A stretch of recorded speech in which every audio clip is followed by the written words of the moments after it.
What began as a heated debate quickly spiraled into a full-blown meltdown. GregGutfeld's unfiltered response was simply too much for her to handle. The studio lights shone brightly above, casting a harsh glow on everything in view. The air was thick with an unspoken energy, palpable, crisp, and crackling with anticipation. This wasn't just another night of late-night TV. There was something in the atmosphere, a sense that the debate might veer into new, uncharted territory, a moment destined to leave a lasting mark.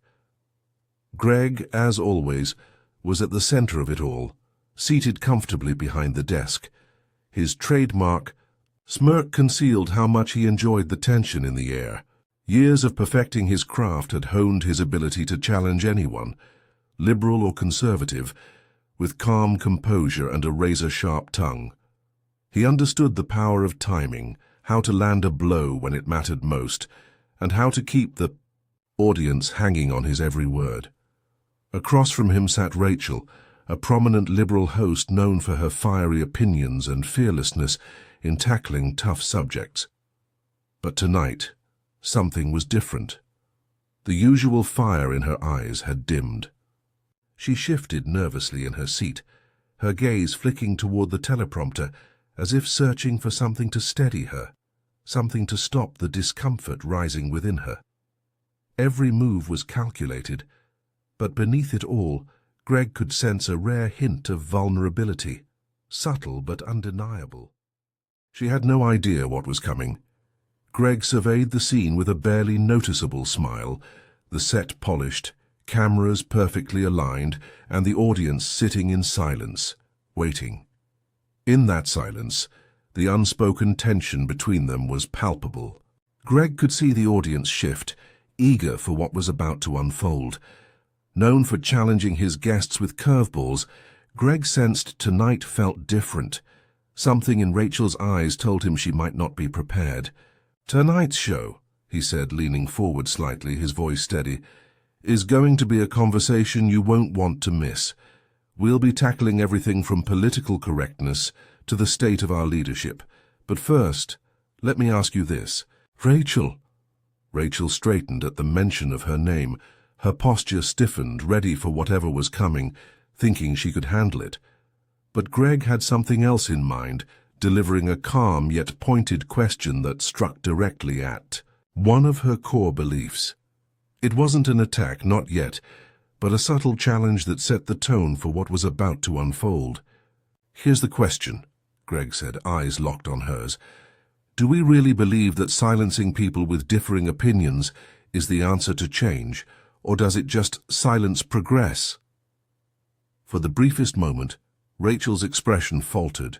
Those moments, a live broadcast where every word mattered. She tried to push back to regain her balance, but it was already too late.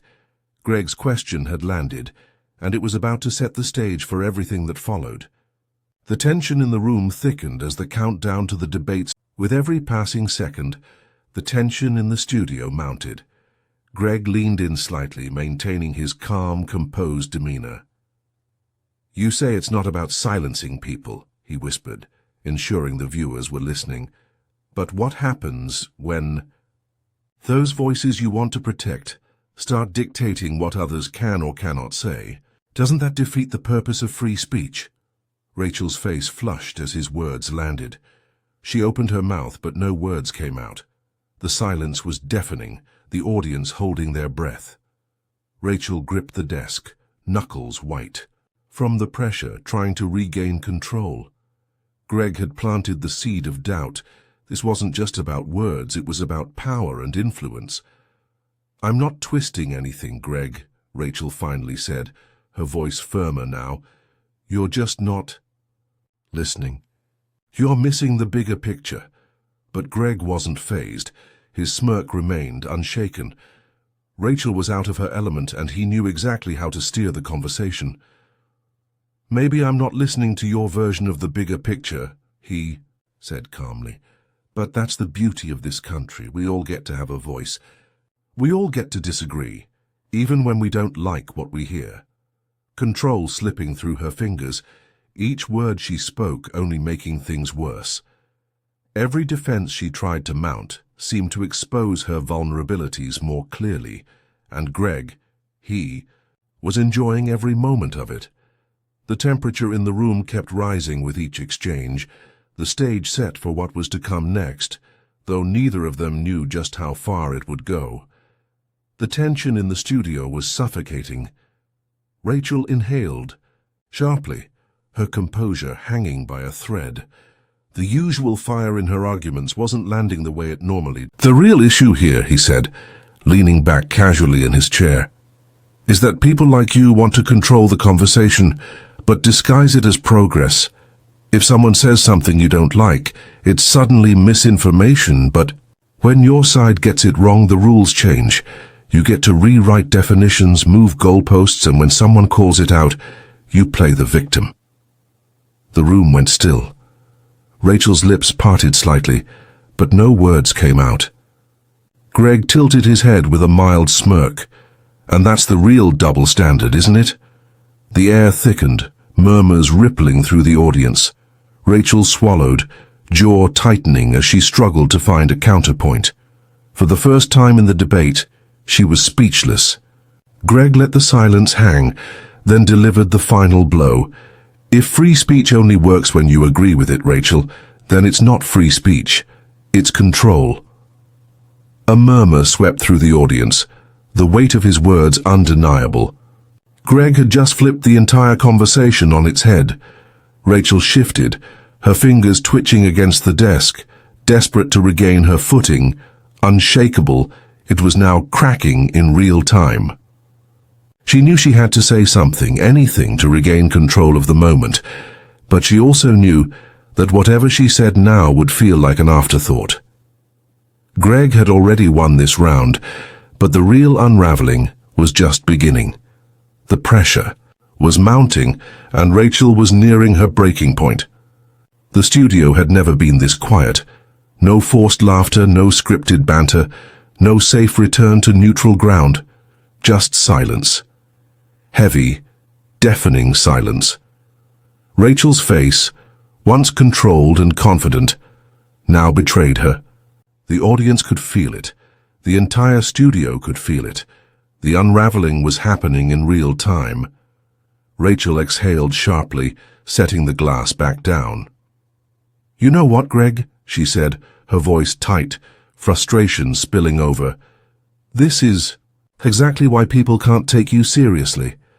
You sit here smug, acting like you've figured everything out when in reality you just spin things to fit your own bias." Greg raised an eyebrow, a flicker of amusement crossing his face. "Rachel, if you're so sure I'm wrong, then why are you getting so worked up?" Rachel froze. It was a simple question, but it landed like a dagger. Her lips parted, but no words came out. The camera zoomed in, capturing every micro-expression, every flicker of emotion that betrayed the truth. She wasn't just losing this debate, she had already lost it. Greg leaned back in his chair, effortlessly composed. "See, that's the thing," he continued, his tone almost conversational. "When someone's really confident in their argument, they don't need to shout. They don't need to get angry. They don't need to panic." He gestured subtly in her direction. "But when they do, well, that usually tells you everything you need to know." The audience reacted instantly. A low murmur, a few suppressed chuckles. The moment was crystal clear to everyone watching. Rachel's face hardened. Her hands gripped the desk, her breathing shallow, jaw tight. She wasn't in control anymore, and worst of all, she knew it. The more she tried to hold it together, the more everything was about to spiral out of her control. Rachel's mask was slipping, and everyone could see it. The audience, the crew, the viewers at home. She was fighting to hold on to something. That was quickly slipping away. Greg remained motionless, watching, waiting. He had been in debates like this before, but this one felt different. Rachel wasn't just losing an argument. She knew she had made a mistake. Greg lowered his hand slowly, his expression calm and measured. "Rachel," he said, his voice so controlled it almost sounded amused. "If I'm playing the victim, then what are you doing right now?" Rachel blinked, the audience letting out a few scattered chuckles. Greg didn't let the moment pass. "From where I'm sitting," he continued, "you're the one getting emotional. You're the one raising your voice, throwing accusations because you don't like where this conversation is going." Rachel sat back, crossing her arms tightly, visibly struggling to keep her composure. The cameras caught everything, the subtle tremor in her fingers, the rapid blinking, the way her lips pressed together, as if she was forcing herself not to say what she really wanted to. Greg exhaled, giving her a brief moment to respond, but she didn't. She couldn't. He tilted his head. "Nothing to say?" Rachel opened her mouth, then closed it again. The silence stretched, growing more unbearable with every passing second. Finally, she exhaled sharply, glancing off camera as if searching for a producer to save her, but there was no saving her now. Greg had taken control of the conversation, and there was nothing she could do to stop it. What happened after the cameras stopped rolling would be even more shocking than what had just unfolded. The show cut to a commercial break, but the tension in the studio didn't dissipate.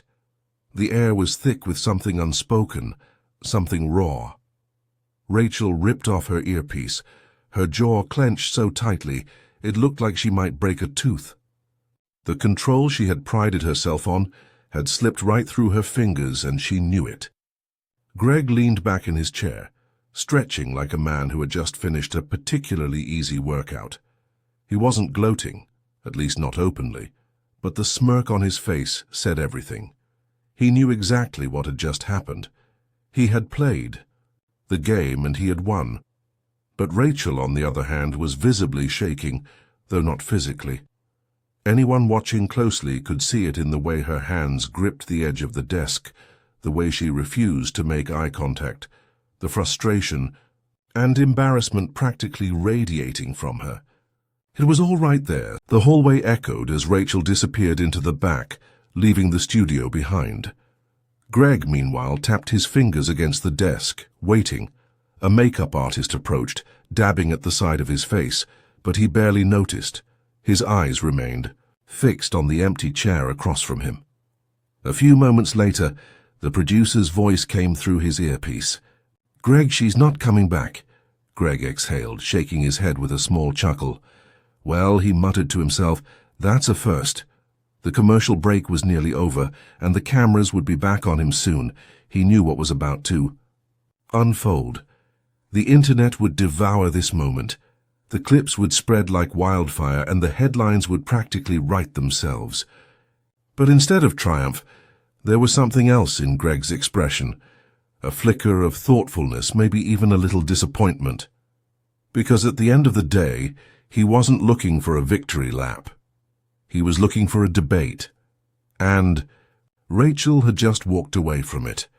As the world reacted to what had just happened, the conversation was far from over. The clip hit the internet before the credits even rolled. By the time Greg left the studio that night, the footage had already gone viral. Social media was ablaze with memes, reaction videos, and analysis from every angle. The headlines were brutal. GregGutfeld shuts down liberal host, watch her meltdown. Rachel can't take the heat, storms off live. Gutfeld exposes the double. Standard on free speech, liberal host loses it. The reactions were divided as always. Greg's supporters cheered, calling it a masterclass in debate.